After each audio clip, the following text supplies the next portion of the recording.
Hey peeps, happy May. It's so gorgeous out today here. It's actually a little bit warm.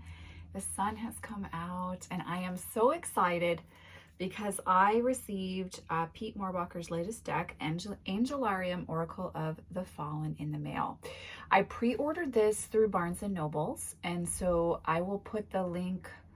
I'm not sure if it's available on Amazon, but I will put the link for the Barnes & Nobles option in the description box down below if you are interested in purchasing this deck yourself. But many of you know that I love Pete Mohrbacher's work, and I particularly love his deck Angelarium, the first one in the series, the Oracle of Emanations. And so I am so stoked that there is finally a second deck. So I was absolutely heartbroken when the other second deck option he was crafting, I believe it was dropped by the publisher or something like that. I was absolutely heartbroken. So I'm very excited to be able to have this second deck in my hands now. And I don't know if you can really see, but klutzy Taurus moment. I do have Pete's books up here, his art book collections up here. So I'm a very, very big Pete Mohrbacher fan. My house is filled with his prints. So here is the box, guys. There's like a really big glare coming off that because the sun just came out. And the top of the box, as well as the bottom, just continues the artwork. And then the side of the box is about the artist. And then we have that nice little reproduction there. It says, harness the wisdom of the fallen angels. The Angelarium is home to all manner of angels, deities, and other spiritual figures. Not all of them are benevolent. Dive into the dark, evocative world of fallen angels, destruction, and arcane mystery with this Oracle deck set in the fantastical Angelarium canon created by artist Pete Mohrbacher. Discover the lore behind the Watchers, guardian angels who helped forge humanity only to inevitably turn to darkness. Each Watcher has a unique story to tell and thus a unique lesson to offer. By studying the Watchers' archetypal stories, we may learn from them, avoid their mistakes, and draw inspiration for tackling the challenges of life.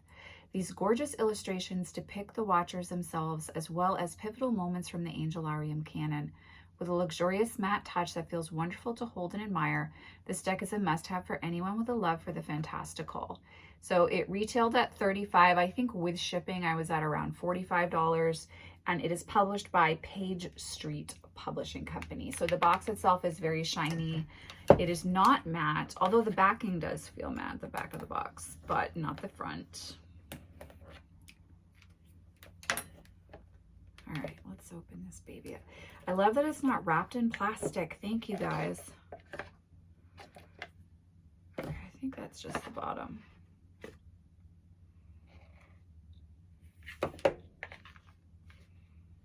Okay, there was like a, I don't know, what is that, guys? Help me if someone knows what that is. Because there was that piece, and then there's the bottom of the box. And then the inside has that as well. I don't know if that's something I'm supposed to do something with or not. Let's see.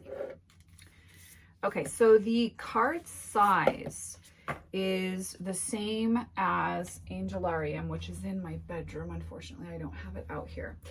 But it's the same size, but we have this matte backing. I really like this backing. That's really beautiful with that embossed sacred geometry there in the back as well. And then, of course, this being the Star of Metatron.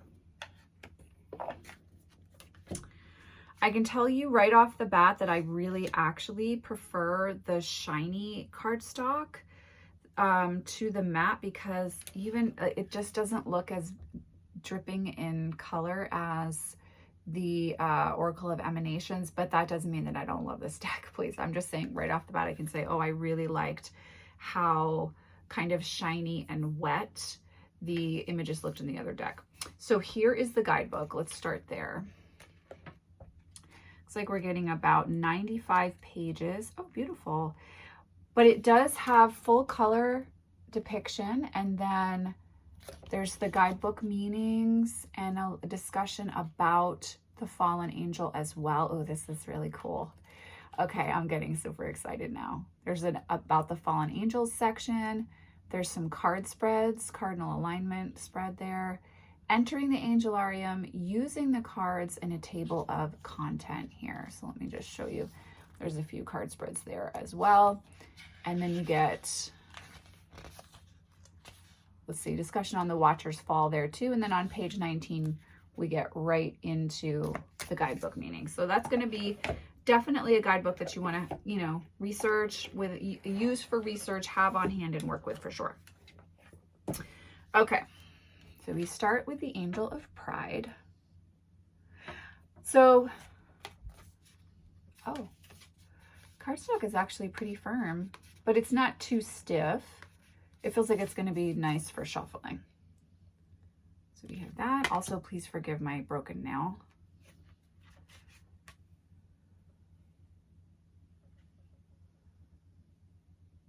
It's so cool to see these in deck form. So here we have the Angel of War, F.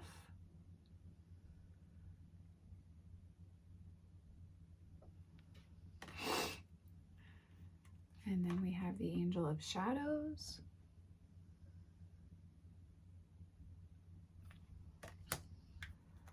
Chaskiel, Angel of Mists. Ooh, that's beautiful. Yeah, it has a different, oh, I love this one.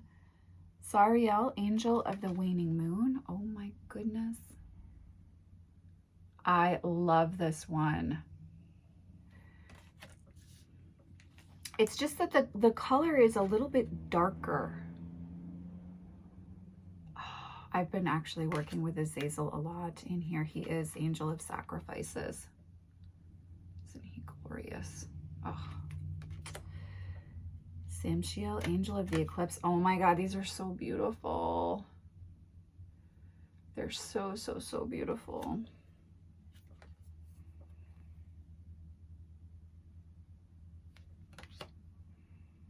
Here's Rahab. Oh, I love this one. Angel of the Deep. It's gorgeous. It's actually showing up later on camera than it looks in person. I'm not denigrating the deck at all. It's just that it's darker, but they are fallen angels. They're not Oracle of Emanations. I may grab that deck before we finish just to do it. Oh, this one's gorgeous. Angel of Lightning. Wow. And Anael, Angel of Storms. Toriel, Angel of the Mountain. Oh, this one's cool. Oh, look at that one. This Gadriel, I have a print of. It's actually in my bedroom right now. It's like, wait a second, where did I have it? And I also have the mat for my table.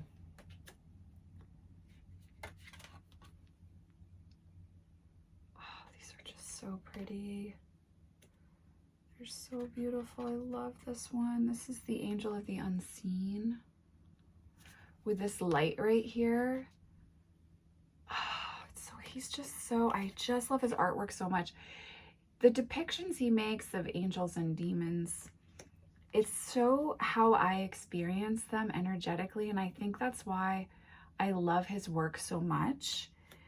This deck actually feels much more enveloping and loving than Oracle of Emanations, which for me is much more like air, etheric, kind of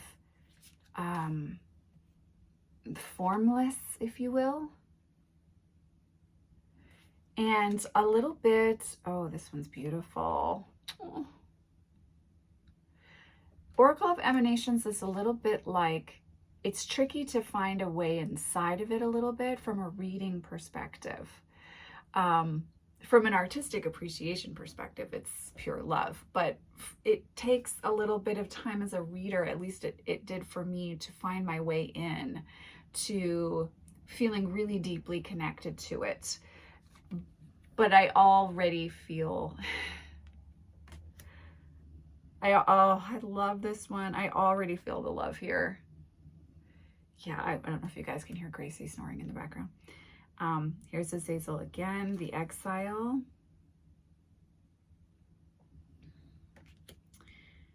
And then again, we have Sariel. I am really, really excited to work with this and to kind of uncover this deck's personality.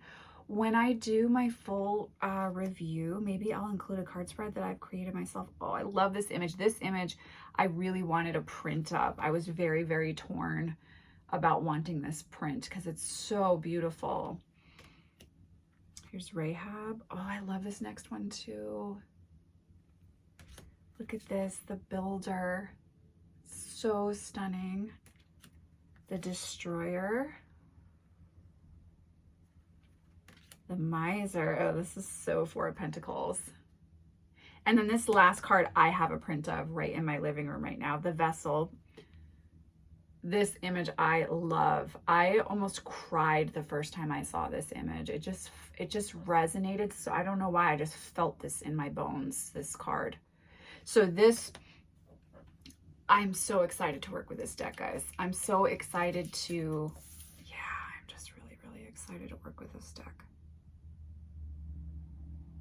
Let's just draw. I feel like we should draw a card in, and I'll read, I'll give you a little guidebook insight. Let's just see what, as a community, we're resonating with right now from this deck. Ananiel, Angel of Storms. That's beautiful. Okay, so let's look this up.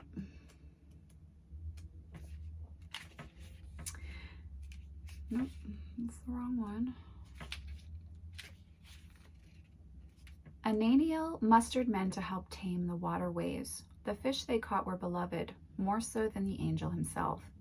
This disparity left a dark stain in his heart that grew over time. Men worked the shores unknowing of the danger that lurked in their master. When they dared to disobey Ananiel's commands, the skies darkened and the seas punished them. Ananiel wrenched their boats from the shore and buried the horizon under the clouds. The domain of this being is addiction, binding, and consequences. The card meaning. This is a reminder that what is done cannot always be undone. You may be gathering your will to make a move that will bring you beyond a threshold that you cannot come back from. The storm might carry you far, or it will hurl you beneath the waves. Summon what you will, but be prepared to relinquish control when your creations grow beyond you. Wow. Okay, well, that's very powerful. Releasing control seems to be a theme for all of us. And it appears that this deck is a powerful truth teller, not to be taken lightly for sure. I am so excited to clear this deck and start working with it. I'm excited to see where the relationship takes us, as well as the clarity and apparent truth telling this deck is going to do in readings for clients as well. So let me know what you guys think in the comments down below. As I said, I will put the Barnes & Noble's link from which is where I pre-ordered the deck in the description box below as well for you. And as always, I am sending you guys oceans of love, and I will see you in the next video. Take care.